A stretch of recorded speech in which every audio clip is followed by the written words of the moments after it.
The presentation today will be over mathematics lesson design and teaching practices for the 90-minute block schedule. The purpose of this capstone project was to research and test the most effective teaching practices and lesson designs for a 90-minute mathematics block schedule course. I conducted research and evaluated lesson designs and teaching practices for a geometry course in a 90-minute block. I collaborated with one other co-teacher, Mr. D, who worked with me on 2 units of geometry lesson plans and tested and explored various teaching strategies for the course. I collected data on student learning profiles, student assessments, modified lesson plans, and team teaching meeting agendas and minutes. The reasoning behind this project was that last year, my school moved from a 45-minute class schedule to a modified 90-minute block schedule. Some of the teachers at my school and I had never taught on a block schedule before. Our school was not going to provide any professional development on how to prepare or teach in a 90-minute block except for one book on block schedule that we had to read during the summer.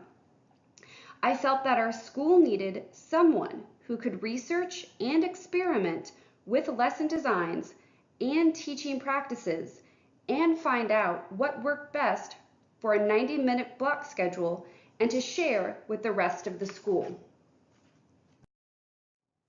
The literature found on lesson design and teaching practices in a 90-minute block focuses on 5 main themes: lesson design within a 90-minute block, time management, building activities, differentiation, and managing cooperative, collaborative learning. Julie Amador defines lesson design as the process of using materials, resources, and knowledge to plan lessons. Lesson design plays an important part in the success of a 90-minute mathematics course. When a teacher starts creating their new lesson design, they should look at their previous lesson plans and build from that foundation. From that foundation, a teacher can add in activities, cooperative learning opportunities, and active learning. Forming a collaborative team with another teacher who is teaching the same course can serve as a support system and aid in finding and testing new activities and teaching practices. Brian and Bryant suggested that asking a few reflective questions such as, why am I teaching this concept? What concepts do I want them to learn? And what resources are available helps with the writing and planning of an effective lesson design. Time management is key to smooth transitions within a class and to keep students on task and engaged. A teacher must write a timing plan that breaks up each activity and how much time it will take. A suggested timing plan by Broman includes a 5 to 10 minute warm-up, 15 to 20 minutes for a homework review, 20 minutes for lecture, 20 to 25 minutes engaged in a lab or group activity, 15 to 20 minutes completing skill practice, and finally, 5 minutes for a wrap-up discussion. Gilkey and Hunt find that being flexible and creative during the lesson plans helps the teacher determine what works best for their students. Student absences are a disadvantage of a 90-minute block schedule.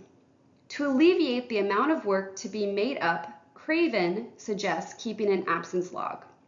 This log keeps track of all the in-class assignments, work collected, worksheets passed out, and homework assigned for that day. Students are trained to reference the absence log as soon as they get back to school. Gilkey and Hunt finds that assigning a team study buddy at the beginning of the year helps with time lost from absences. The students paired together exchange contact information. If one of the students in the team is absent, the other paired student knows that they are responsible for copying the notes, collecting any assignments or worksheets handed out during class, and then giving them to their partner when they get back to school. Craven states that an 85-minute block should be viewed as a variable mosaic of time that can be arranged by the teacher to suit the needs of the class. The makeup of this mosaic is various activities that the students participate in throughout class time. Kramer discovered that back-to-back lecture for the entire class period is unsuccessful. Effective lesson designs for a 90-minute block schedule class include a variety of activities. A 90-minute block allows more time for students to participate in various activities, keeping them focused and involved. Broman suggests that using group discovery, cooperative learning, simulations, journaling, and projects are best for a 90-minute block schedule class. Including different activities throughout the lesson allows the teacher to differentiate for students who have different learning styles. Willingham, Hughes, and Dobely describes the learning styles as visual, auditory, reading and writing, and kinesthetic. A teacher needs to include different activities that will allow all types of learners to be successful. Some examples of this are videos for visual learners, small group discussion for auditory learners, journaling for reading and writing learners, and manipulatives for kinesthetic learners. Cooperative learning is a positive advantage when going to a block schedule because it allows teachers to use teaching strategies that incorporate small group investigations, evaluations, and discussion. Students benefit from cooperative learning activities by providing them social and emotional support when learning mathematics, to experience success, improving their communication skills, and introducing students to different problem-solving methods. The purpose of this project was to find the best teaching practices and lesson designs for a 90-minute block schedule class for a high school geometry course. This project was completed over 2 school semesters in the fall of 2016 and in the fall of 2017. The project took place at a private Catholic high school totaling approximately 650 students. The population of the school is 46% Caucasian, 24% Hispanic, 14% African American, 10% Asian Pacific Islander, 3% multiracial, and 3% other. The participants for all semesters of the study were in a 10th grade level geometry course. The fall 2016 semester had 58 students total, with 62% male and 38% female. The fall 2016 semester population was made up of 54% Caucasian, 22% African American, 19% Hispanic, 2% Asian Pacific Islander, 2% multiracial, and 1% other. The fall 2017 semester had 47 students total, with 66% male and 34% female. The fall 2017 semester population was made up of 51% Caucasian, 24% Hispanic, 19% African American, 2% Asian Pacific Islander, 2% multiracial, and 2% other. At the beginning of the fall 2017 semester, 47 students were given a learning style inventory. From this inventory, Mr. D and I were able to research activities that were best suited for each of our students. The learning style inventory asked students various questions about how they learned best. There were 3 styles listed on the inventory: visual, auditory, and tactile kinesthetic. From this information, Mr. D and I concluded that we should have a wide variety of activities included in our lesson plans to better serve our students. During the fall 2016 and 2017 semester, 5 of the same assessments were given to students in my geometry course. The 5 assessments were the 1.1 through 1.3 quiz, the Chapter 1 test, the 3.1 through 3.3 quiz, the 3.5 through 3.6 quiz, and the Chapter 3 test. All assessments were given during the class period in the classroom. During the fall 2017 semester, I collaborated with my geometry team teacher, Mr. D, on how we could improve upon the block schedule lesson plans that were written last year. We worked on 2 units for this project: Unit 1, Chapter 1, the basics of geometry, and Unit 2, Chapter 3, parallel and perpendicular lines. For each unit, Mr. D and I met for pre- and post-unit evaluations.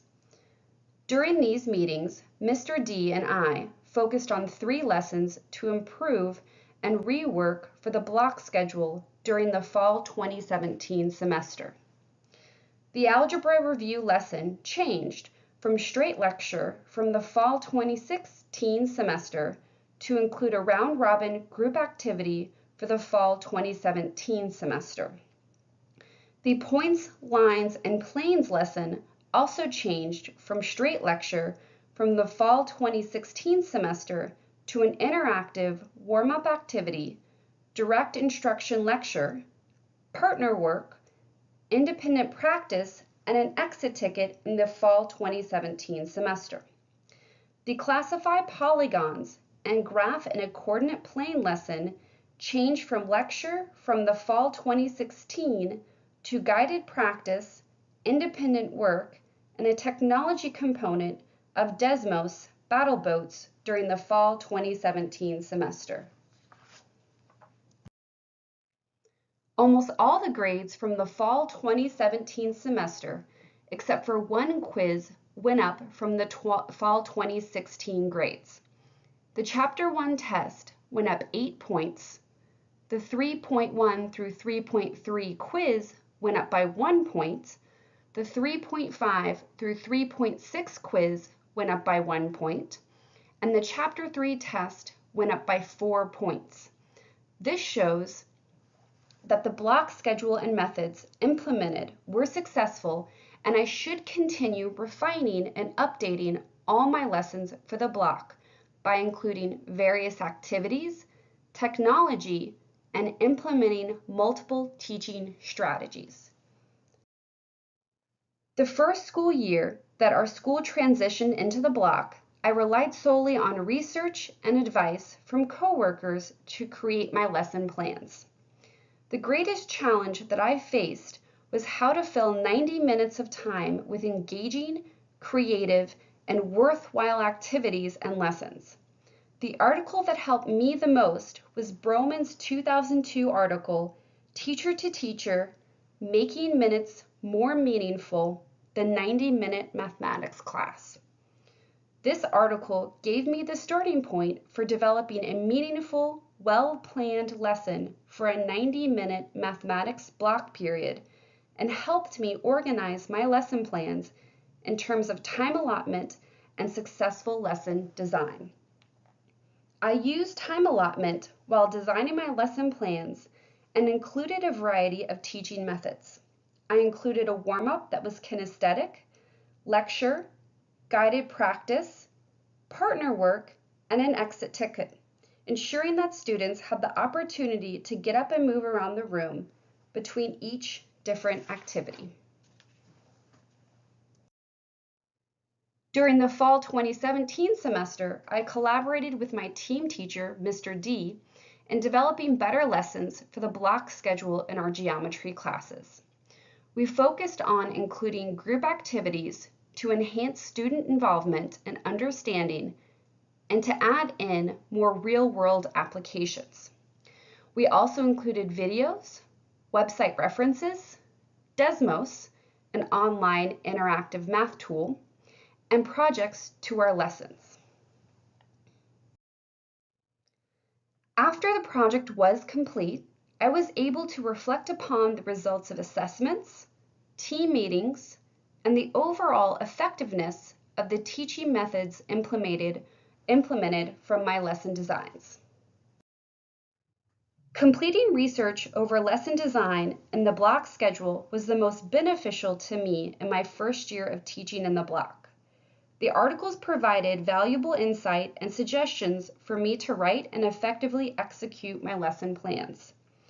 When writing my first lesson plans for the block schedule, I made sure to include time allotment and 3 elements that Broman suggested make a successful block schedule lesson design: social interaction, student movement, and active learning. Gilkey and Hunt suggested to have a successful lesson plan for block schedule teacher should build on their old plans and form teams of teachers to create new plans. The second year of teaching in the block, I formed a team with Mr. D to build upon our plans from the last year. Mr. D was supportive and helpful in brainstorming new ideas to improve upon our past lesson plans and giving recommendations for future changes. Craven suggested for teachers to keep an absence log, but Mr. D and I relied on the students to check the class webpage and to utilize the Empower Hour during lunch to catch up on any missing work, tests, or quizzes. As stated by Kramer, math teachers struggle transitioning their lessons to a block, usually planning on 2 lectures during one block day. I also had the same struggle when planning for the block day. The first few weeks of school, I had well-planned lessons with varying activities and time allotments for each activity. Although when I got busy and had little time to plan, I fell back on giving lecture and allowing my students to use the rest of that time to complete homework. I found that this was very unsuccessful as the students got tired and restless from sitting in their desks the entire 90-minute block class. The students were the most engaged and excited to be in the classroom when I pre-planned varying activities for them to complete. The 3 themes from the professional seminars that I chose to focus on were best practices, educational leadership, and technology. My project connects to these 3 themes because I researched the best practices to implement during block schedule. I led the geometry team, I worked closely with my co-teacher, Mr. D, in developing lesson plans for the block schedule, and I was able to utilize the knowledge learned from the technology course and implement it while building my lesson plans for the block. Researching coworkers who had taught me in the block was what helped me the most for lesson designing in the block schedule for a geometry class. A recommendation for a school going into the block schedule would be to pair up teachers that have taught in the block schedule with those who have not. That way, the teachers have a mentor and guide during the transition to block schedule. Offering professional development opportunities throughout the year would also be helpful for teachers who are struggling teaching in the block. Moving from a 45-minute to a 90-minute block schedule can be very difficult for teachers and students. To make the transition easier and less stressful, a teacher can follow certain guidelines when planning a lesson design and choosing which teaching practices to use in the classroom. The key components of a successful 90-minute block schedule mathematics course to keep in mind are meaningful and reflective planning when creating a lesson design, building diverse activities into your lesson for variety, student movement, and differentiation, staying away from back-to-back lectures, planning effective pacing and transition time for each activity, and including more time for cooperative learning.